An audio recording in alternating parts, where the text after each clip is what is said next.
came to town a-riding on a pony, stuck a feather in his cap and called it macaroni. L'histoire des Juifs américains, un feuilleton proposé et présenté par Gérard Inger. Les années 1950 vont être pour les Juifs américains des années contrastées.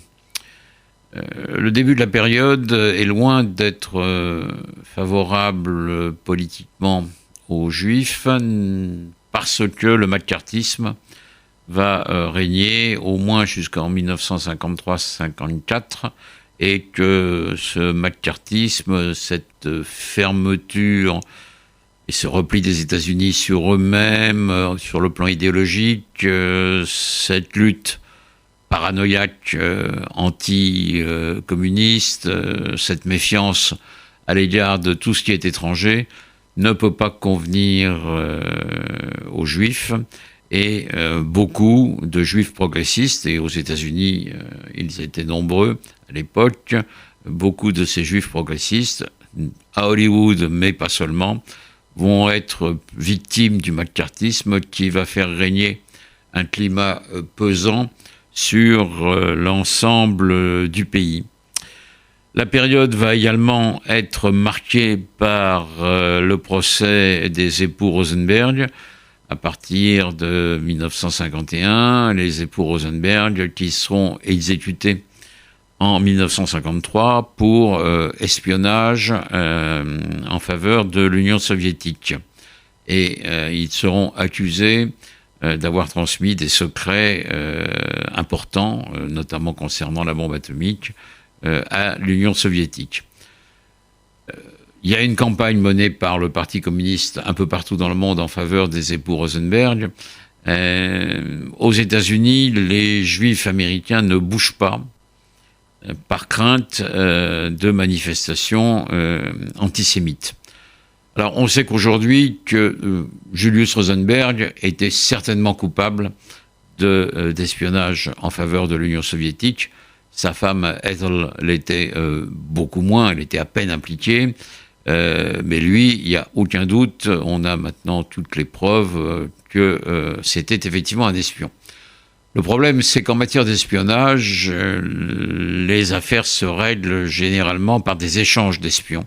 On le verra quelques années après, avec, au moment de l'affaire de l'U-2, cet avion qui, en 1960, photographiera l'Union soviétique, et le pilote sera détenu. Bon, les États-Unis détiennent des espions soviétiques, notamment le colonel Abel, et tout ça se termine par des échanges d'espions, et on le voit bien dans un des films de Spielberg qui raconte cette histoire et qui est sorti il y a quelques années.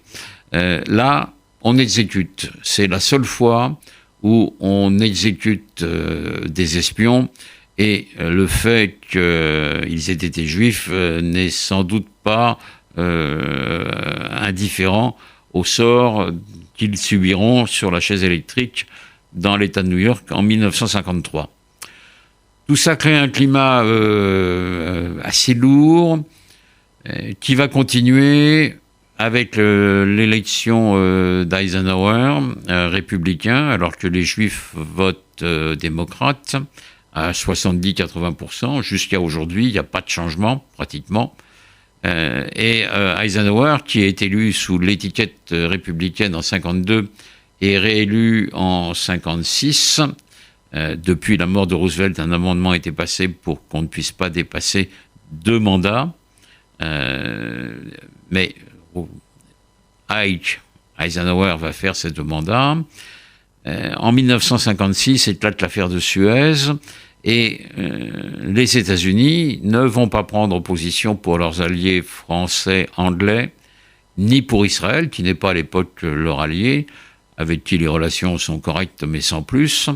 Et Eisenhower va mettre le holà à la politique anglo-franco-israélienne, Israël ayant envahi le Sinaï et les franco-anglais se posant théoriquement médiateurs pour en fait occuper la zone du canal de Suez et faire tomber Nasser, qui avait eu le mauvais goût de nationaliser le canal, Eisenhower, avec l'Union soviétique, mettent le holà, tous les deux, à l'encontre des trois pays. Cela montre que les intérêts des États priment tous les sentiments qu'on peut avoir, et cela permet de rappeler à tous ceux qui pensent que l'alliance entre Israël et les États-Unis est éternelle, qu'en matière de politique internationale, on n'a pas d'amis, on n'a que des intérêts, comme disait le général de Gaulle.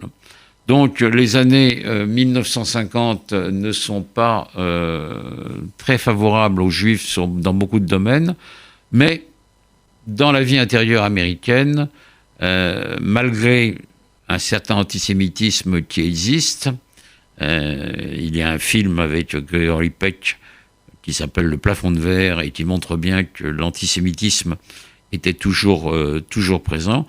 Malgré cela, les Juifs s'intègrent de mieux en mieux dans la société américaine et occupent des places importantes dans le cinéma, avec des acteurs comme Danny Kaye, Tony Curtis, Kirk Douglas, dans la littérature, avec des auteurs comme Saul Bellow, qui aura le prix Nobel de littérature en 1956, je crois. Des auteurs comme Chaim Potok, l'auteur de L'Élu. Le livre donnera lieu à un film éponyme. Le jeune Philip Roth, qui débute en 1954 avec un livre qui s'appelle Goodbye Columbus et qui raconte de manière romanesque sa propre histoire. Des gens comme Bernard Malamud et puis Isaac Bashevis Singer, qui sera, lui, prix Nobel en 1978. Bref, la vie intellectuelle est marquée par la présence de nombreux juifs qui marquent de leur empreinte le paysage culturel américain.